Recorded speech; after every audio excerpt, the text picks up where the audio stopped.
ನಮಸ್ಕಾರ.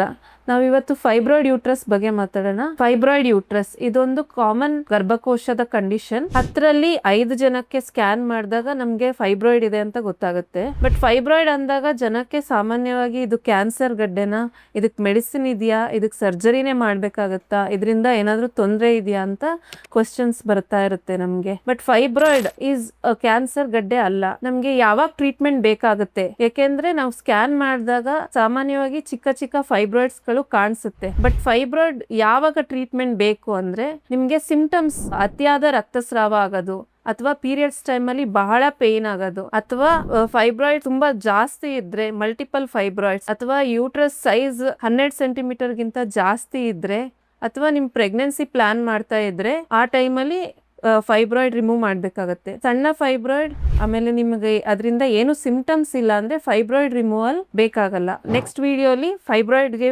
ಇರುವಂತಹ ಹಲವಾರು ಟ್ರೀಟ್ಮೆಂಟ್ ಆಪ್ಷನ್ ಬಗ್ಗೆ ಡಿಸ್ಕಸ್ ಮಾಡೋಣ. Thank you.